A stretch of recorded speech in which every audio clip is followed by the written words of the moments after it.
ስማኝማ አባቢ አርጁ ምን እንዳለኝ ብታውቅ። ማን ነው ደግሞ አርጁ?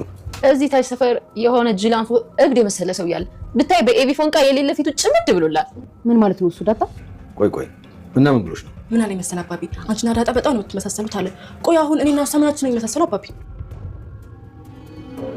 ወልዳ ከዛ ደግሞ ልጅ አብቶባት ስታለቅስ ይሁላ ነገር ተሰለ ባንዱ ወረቀት እንዴት ይሆን? ሌላ ነገር እንደዚህ ብናደርግስ? እርጉዝ ሴት ሆስፒታል ውስጥ ተኝታ እሱ ለምን እናቷ የጠፋችባት ህፃን እያለቀሰች እሱ ለምን ያደርገው? አረሱ ሚከብድ። እሺ በደንብ አብዞ ከንፈርን አታንቀሳቅስ። ሶ ወታደር ጦርነት መሀል እንዴ ወይ ጉዴ ጨርሻ እኔ አውቀዋለሁ። እንትን አቦይ ፋሴ ደግሞ ምንድን ነው?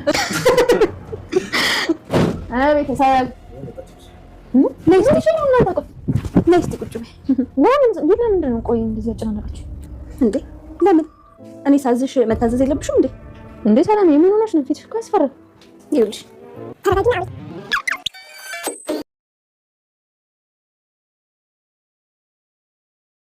ሰላም ዳጣ ልጇ እንደሆነች አወቀች። ደረጀ ለወይዘሮ ማርታ የቀን ጎደሎ እንዲያጋጠመውና ዳጣ ልጁ እንደሆነች ነገራት። ዳጣ በቤተሰቡ ዘንድ የተወደደች ብትሆንም አቢጌል ግን እስካሁን ድረስ የዳጣ ጠላትነት እየባሰ እንጂ አልወደደቻትም።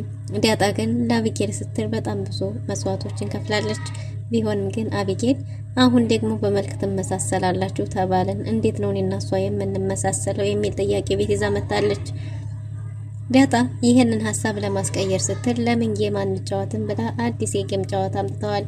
በዚህ የጌም ጨዋታ ካሸነፍን እጠይቃችኋለሁ፣ የምጠይቃችሁ ጥያቄ ስላለኝ እውነቱን ትመልስልኛላችሁ ብላ ነበር አቢጌል። ግን ደግሞ አላሸነፈችም።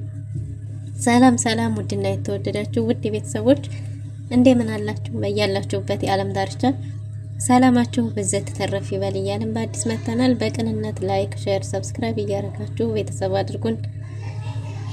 በባለፈው ክፍል እንዴት ተመለከትነው ዳጣ ተከታታይ ድራማ አቶ ደረጀ ናታንን አንድ ጥያቄ ጠይቆት ነበር። ስለ ዳጣ ሰላም ምን ትላለች የሚል ጥያቄ ተነስቶ ነበር።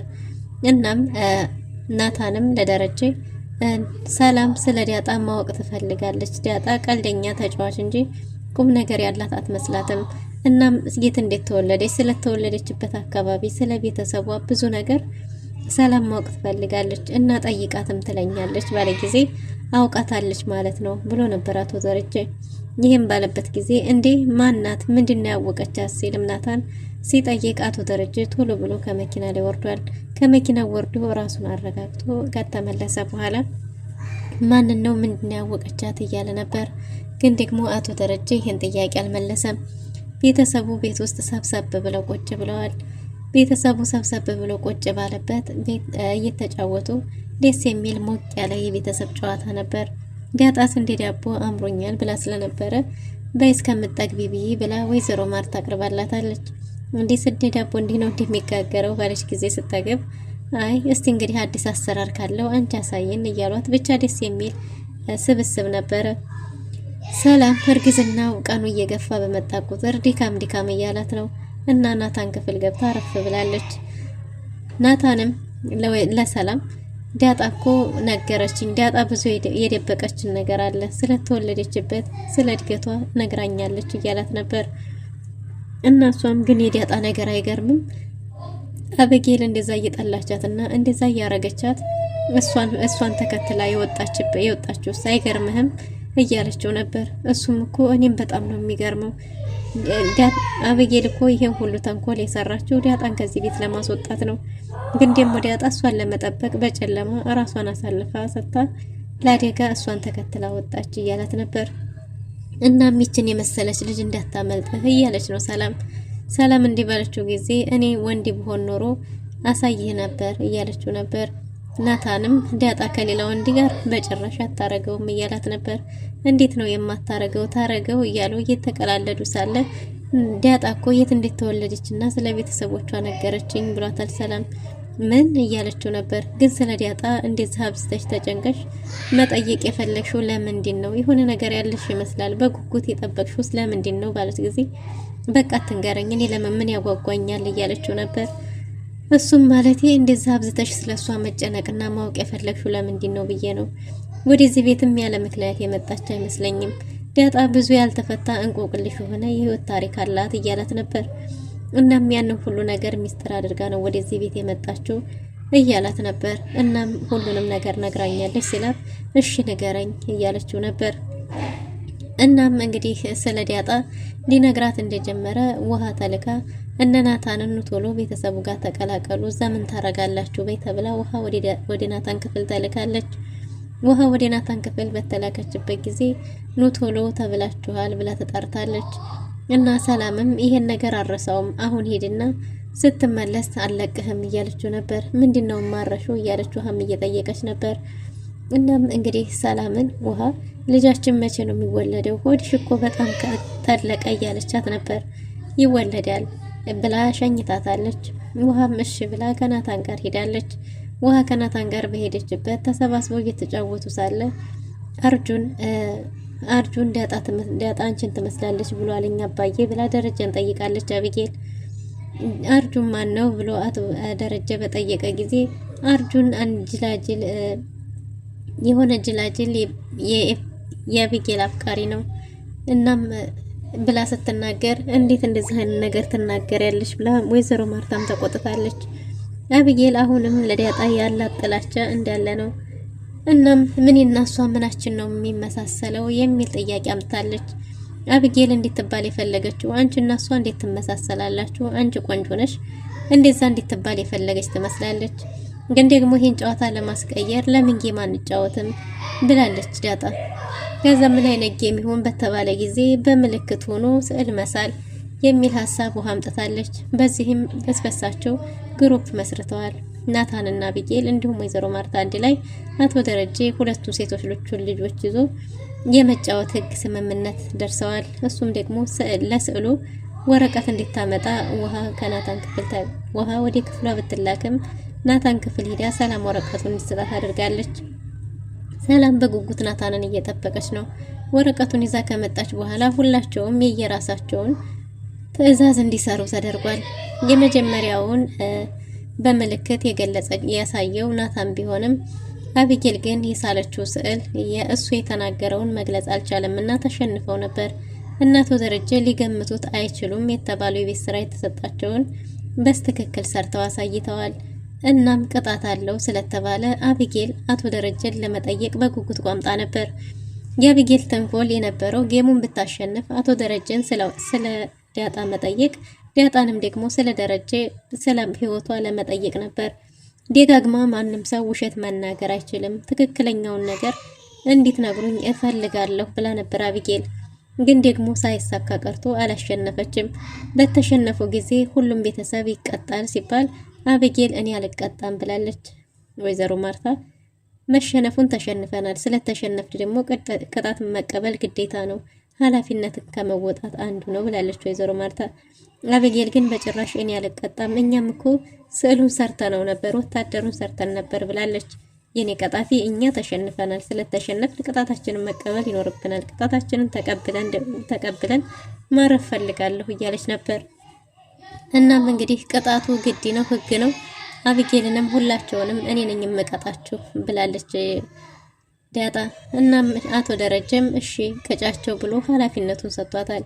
እኔን ውሃ ተቅጣኝ ባለች ጊዜ ወይዘሮ ማርታ ውሃዬ ምን ልቅጣሽ ብላት ነበር። እኔማ ባትቀጭኝ ይሻላል ስትል ውሃ እሺ በቃ ትቼዋለሁ እማዬን አልቀጣም ባለች ጊዜ አይ ቅጣት ነው አይቻልም ብሏል አቶ ደረጀ።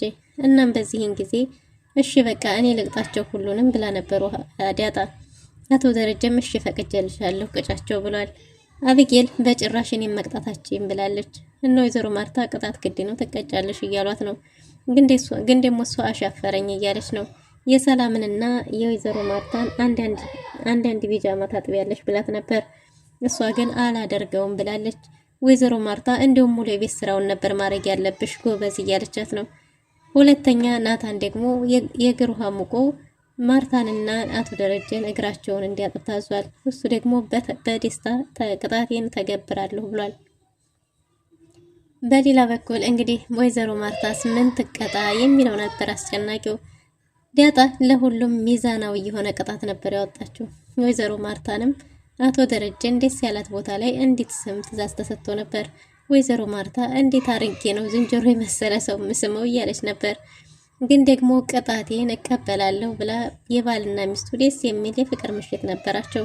ወይዘሮ ማርታም ቅጣቷን እሺ ብላ ተቀጣለች። አቤጌል ብቻ ስትቀር ሰላም በቁን እየተቁነጠነጠች እየጠበቀች ነው። ካሁን ትመጣለች እያለች በጉጉት ዳጣን እየተጠባበቀች ናታን እየተጠባበቀች ነው። ምክንያቱም የጀመረላት ነገር ስለነበር እስከሚቋጭ ድረስ በጣም ጨንቋታል። እናም አላስችል ቢላት ጨዋታው መሀል ሄዳ ቁጭ ብላለች። ጨዋታው ካለቀም በኋላ ናታን ደክሞኛል ብሎ ገብቶ ተኝቷል። በዚህን ጊዜ ሰላም እንቅልፍ ነስቷት አድራለች። በጭራሽ እንቅልፍ መተኛት አልቻለችም።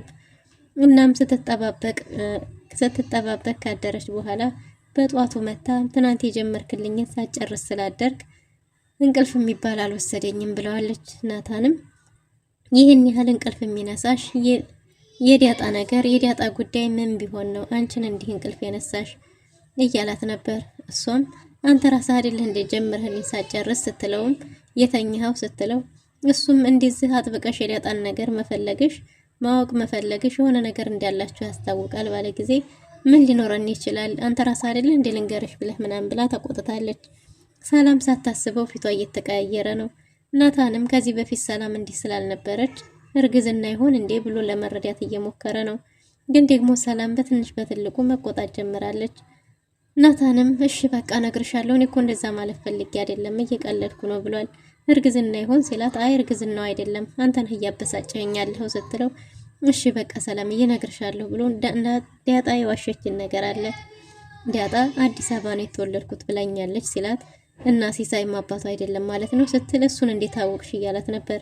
ወይ ነግራኝ ወይ ገምቼ ወይ አስቤ አላቅም እያለችው ነበር። እና እሱም አዎ እውነትሽን ነው ሲሳይም አባቱ አይደለም የተወለደችውም አዲስ አበባ ነው፣ ድሬዳዋ የሚባል ነገር የለም፣ ህይወቷ ራሱ ያልተፈታ የሆነ እንቆቅልሽ ይመስለኛል እያላት ነበር። እሷም ደግሞ ሰላምም ምናልባት እዚህ ቤት የመጣችበትም የሆነ ምክንያት መኖር አለበት፣ ለአቢጌል መጨነቋ እንዲህ ማሰቧ እሷ እየጠላቻት እሷ መቅረቧ ያለ ምክንያት እዚህ ቤት አልመጣችም ማለት ነው እያለችው ነበር። እሱም እንደዛ ይመስለኛል ህይወቷ የሆነ ያልተፈታ እንቆቅልሽ አለው ይመስለኛል እያላት ነው። ሰላምም አብዝታ ማወቅ ፈልጋለች። እንደውም ይባስ ብላ አሁኑኑ ደውልላት እያለችው ነው። እሱም ደግሞ ጓደኞቿ ጋር እኮ እነ ምሳሌ ጋር ሄዳለች፣ ብደውልም ትመጣለች በኋላ እያላት ነበር። አይ አሁኑኑ ካልመጣች ብላ አምርራለች ሰላም። እናም እንግዲህ ዳጣ ሲያጣድፏት መታለች። አቶ ደረጀ ለወይዘሮ ማርታ ለመናገር የፈለገ ይመስላል።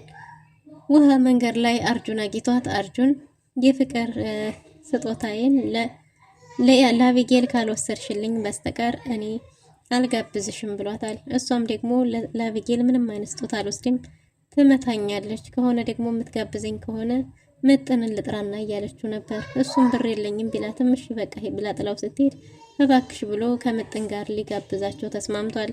ከዛ ደግሞ ስጦታውን ለአቢጌል ይዛ ልትሄድ ማለት ነው። አቢጌል ባህሪዋ ምንም የተቀየረ ነገር የለም። ትቀየራለች ተብሎ ከቤት ተባራ ትልቅ ቅጣት ብትቀጣም ግን ደግሞ ምንም የተቀየረ ነገር የላትም፣ ቀን ተቀን እየባሰ እንጂ። እናም እንግዲህ አቶ ደረጀ የቀን ጎዴሎ የሚባል ታውቂያለሽ ወይ ብሏት ነበር። እሷም ከነተረቱ አወቃለሁ፣ መታመን ማለት ላንቺ ምንድን ነው ቢላትም መታመን ማለት ምንም ስህተት የሌለበት መታመን፣ ሰውን በቀላሉ ሊያምኑ አይችሉም፣ ግን ደግሞ በሰዎች ዘንድ አንድ ሰው ታማኝ ነው ተብሎ ከተመሰከረለት ያ ሰው ይታመናል፣ የእውነት ምንም አይነት አይሳሳትም ማለት ነው እያለች ነበር። አቶ ደረጀም እንዴ አጭበርባሪ መስሎ ታማኝ መስሎ አጭበርባሪ እኮ ሞልቷል እያላት ነው። እሱም ቢሆን ደግሞ ሁሉም ሰው አይደለም፣ አንድን ሰው ታማኝ ነው ብሎ በሙሉ ከመሰከረለት ያ ሰው እውነትም ታማኝ ነው ማለት ነው። ምክንያቱም እኛ ሰዎች ሰውን በቀላሉ አናምንም እያለች ነው ወይዘሮ ማርታ። እና ግን ዛሬ እንዲህ አይነት ጥያቄ ለምን ጠየቀኝ ባለች ጊዜ እሱም የቀን ጎዴሎ ገጥሞት እንደሚያውቅ ነግሯታል። እንዴ ምን ማለት ነው? ከኔ የተደበቀ ነገር አለ ማለት ነው ያልነገርከኝ? ንገረኝ፣ ምንድን ነው? አንተም የቀን ጎዴሎ አጋጥሞ ያውቅ ነበር ማለት ነው እያለችው ነው። አቶ ደረጀም አዎ ገጥሞኛል ብሏል። እውነቱን እንዲነግራትም አፋጣ ይዘዋለች ወይዘሮ ማርታ። በሌላ በኩል ዳጣ መታለች። ዳጣ ቤት ስትመጣ ሰላም የምታውቃት አልመሰለቻትም። ምክንያቱም አንቺ ማነሽ? ምንድነሽ? እዚህ ቤት ለምን መጣሽ? ምን ታረጊያለሽ? ብላ ጥያቄ በጥያቄ ላይ አስከታትላባታለች። ዳጣም እንዴ ሰላምዬ እየተቆጣሽ እኮ ነው፣ ፊትሽ እየተቀየረ ነው እያለቻት ነው። አይ አንቺ ማነሽ? ምንድነሽ? ለምንድነው እውነቱን መናገር ያልፈለግሽው? እያለች ፊቷ ተለዋውጧል። እንግዲህ ዳጣ ምን አይነት ምላሽ ትሰጥ ይሆን? ናታንም ደንግጧል። ውድና የተወደዳችሁ ለዛሬ የነበረ ቆይታ ይመስል ነበር። በቀጣይ እስከምንገናኝ መልካም ጊዜ